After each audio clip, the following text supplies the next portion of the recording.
गूंगी बहू अंधी सास। एक परिवार में 5 लोग थे। ओम प्रकाश, उनकी पत्नी सुमित्रा, बहू भावना, बेटा राहुल और एक थी उनकी बेटी प्रियंका। वैसे तो ओम प्रकाश और सुमित्रा के घर में सब कुछ ठीक ठाक था, लेकिन सुमित्रा की एक आदत थी। घर में कुछ भी गलत या सही हो तो वो किसी से कुछ नहीं कहती। और भावना स्वभाव की इतनी सीधी सादी थी कि अगर कोई उसके साथ गलत भी करता तो भी वो उसे कुछ नहीं कह पाती। इसी के चलते प्रियंका और राहुल घर में मनमानी चलाते रहते, क्योंकि घर को संभालने वाली औरतें इस तरह से रहती थी जैसे वो गूंगी और अंधी हो। माँ, मैं अपनी सहेलियों के साथ पिकनिक पर जा रही हूँ। ठीक है बेटा, चली जाओ। और मुझे आने में रात हो जाएगी, देर से ही आऊंगी मैं। अच्छा, कोई बात नहीं बेटा। अरे भावना, तुमको एक बार में समझ में नहीं आता क्या? नाश्ते में फिर से पराठे बना के रख दिए। कितनी बार तुमसे कहा है कि मेरे लिए ढंग का नाश्ता बनाया करो। ठीक है जी, आगे से ध्यान रखूंगी। अरे ये बहू से किस तरह से बात कर रहे हो तुम राहुल? अरे तो और क्या करूं पापा, इसको कहीं बात एक बार में समझ में ही नहीं आती। सुमित्रा, तुम अपने बेटे को समझाती क्यों नहीं? बहू से बात करने का ये क्या तरीका है? अरे जिसकी जैसी मर्जी आए करो, मुझे क्या। भावना बेटा, तुम भी तो कभी कुछ कहा करो। इस तरह क्यों सबकी बातें सुनती रहती हो? कोई बात नहीं पापा जी, सब ठीक है। रात को काफी देर तक प्रियंका घर नहीं आती और जब वापस लौट कर आती है तो एक लड़की के साथ बाइक पर बैठकर। सुमित्रा और भावना दोनों ही प्रियंका को लड़की के साथ देख लेते हैं। आज तो जोर से डांट पड़ने वाली है, लेकिन मैं डर क्यों रही हूँ? माँ तो सब कुछ देखकर भी अंधी बनी रहती है। और रही बात भाभी की, वो किसी को कुछ नहीं बताने वाली। कहने को भगवान ने आवाज दी है, लेकिन गूंगी है गूंगी। अरे प्रियंका बेटा, इतनी रात को कॉलेज से लौट कर आ रही हो? कहाँ गई थी तुम? पापा, वो सहेली के घर पर थी, पढ़ाई करने के लिए रुक गई थी। अच्छा, ठीक है, जाओ अपने कमरे में जाओ और सो जाओ। सुमित्रा ने अपनी बेटी को एक लड़की के साथ इतनी रात को आते देखकर भी उससे कुछ नहीं कहा और भावना ने भी इस बारे में किसी से कोई बात नहीं की। कुछ दिनों के बाद मामा जी का फोन आया था। उन्होंने प्रियंका के लिए कोई रिश्ता ढूंढा है। लड़के वाले उसे देखने आ रहे हैं। अरे मुझे नहीं करनी शादी वादी, किसी लड़की को बुलाने की कोई जरूरत नहीं है। ये तुम क्या कर रही हो प्रियंका बेटा?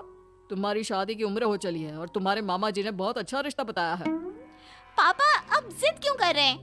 और आप क्यों मेरी मर्जी के खिलाफ शादी कराना चाहते हैं? अरे माँ, इसको समझाइए ना। आपकी बेटी, आप तो बस चुपचाप सब कुछ होते हुए भी देखती रहती हैं। अरे तो क्या कहूँ, और मेरे कहने से क्या हो जाएगा? वैसे भी गलत क्या हो रहा है, सब कुछ सही तो है।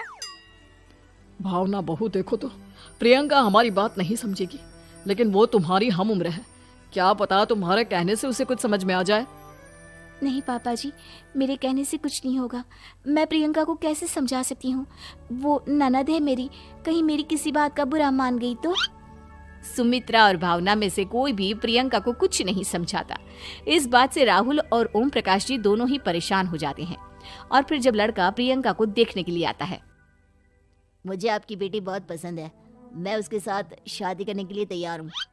देखो, मुझे तुमसे शादी नहीं करनी, और ये बात जितनी जल्दी समझ में आ जाए अच्छा रहेगा।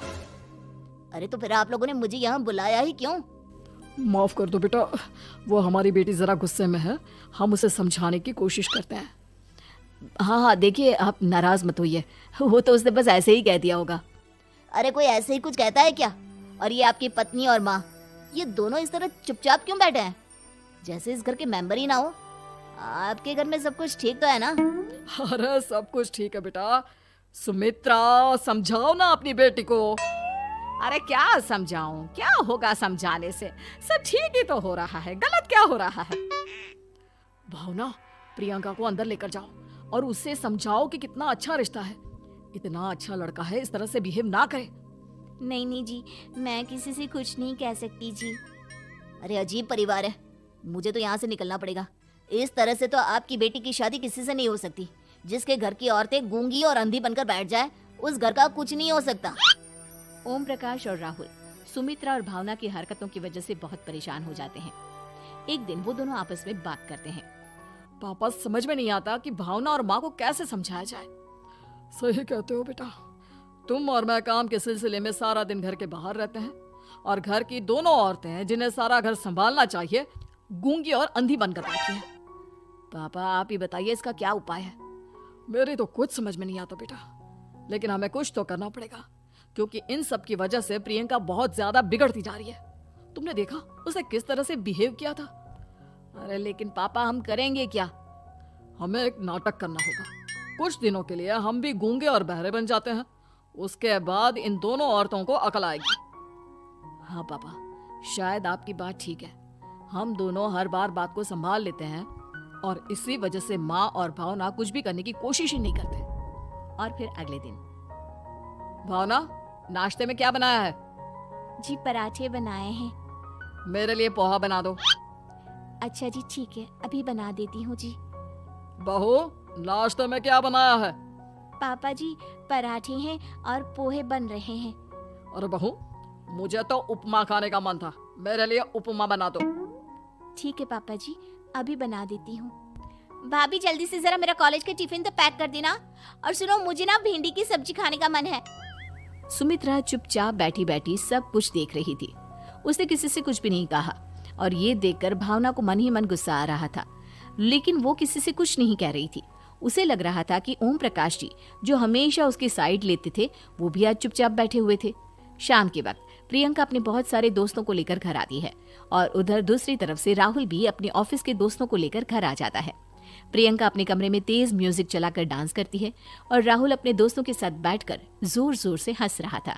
प्रियंका और राहुल मिलकर पूरे घर को अस्त व्यस्त कर देते हैं, लेकिन भावना उनसे कोई शिकायत नहीं करती और सुमित्रा जी भी चुपचाप बैठी रहती है। लेकिन भावना और सुमित्रा के अंदर का गुस्सा धीरे धीरे बढ़ रहा था। फिर रात को ओम प्रकाश और राहुल एक दूसरे से बातें करते हैं। पापा, हमने इतना कुछ किया, फिर भी भावना कुछ बोलती ही नहीं और माँ भी कुछ गलत करने से किसी को रोकती ही नहीं।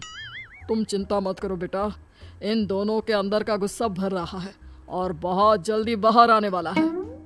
अगले दिन, अरे बहू, ये कपड़े धुले हैं या गंदे हैं?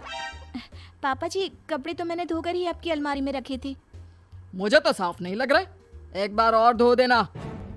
प्रियंका, मैं सोच रहा था कि तुम्हें उस लड़के से शादी नहीं करनी है ना, मत करो। एक काम करो, वैसे भी क्या रखा है शादी वादी में, तुम्हें जो लड़का पसंद है उसके साथ जाकर कोर्ट मैरिज कर लो। इस बार ओम प्रकाश और राहुल की बात सुनकर भावना और सुमित्रा के अंदर का गुस्सा जाग उठता है। मैं किसी से कुछ कहती नहीं जी, इसका मतलब ये है कि आप लोग मुझे परेशान करते ही रहेंगे। कल 4 बार मुझसे नाश्ता बनवाया, आज पापा जी मुझसे धुले हुए कपड़ों को बार बार धुलवा रहे हैं। अरे मैं इंसान हूँ जी, कोई मशीन नहीं हूँ। तुम दोनों ने मिलकर इस घर की कैसी हालत बना दी है और अपनी बहन को भागकर शादी करने के लिए कह रहे हो। तुम भाई हो या दुश्मन? ओम प्रकाश और राहुल जोर जोर से हंसने लगते हैं। अरे इसमें हंसने की क्या बात है? हम लोग यहाँ इतने परेशान हो रहे हैं जी, तुम लोगों को ऐसी हरकत करने के बाद भी हंसी आ रही है। ये क्या कर रहे हैं जी आप दोनों? यही तो हम चाहते थे कि सुमित्रा, तुम अंधी होकर ना बैठी रहो। घर में कुछ भी गलत हो तो उसे रोकने की कोशिश करो। और भावना, तुम अपने साथ हो रहे गलत व्यवहार पर भी कभी मुंह नहीं खोलती, ये सही बात नहीं है। मैं चाहता था कि तुम्हारी भी जुबान खुले, तुम गलत बात का विरोध करो। गूंगी बहू और अंधी सास की ये जोड़ी इस घर में अब नहीं चलेगी।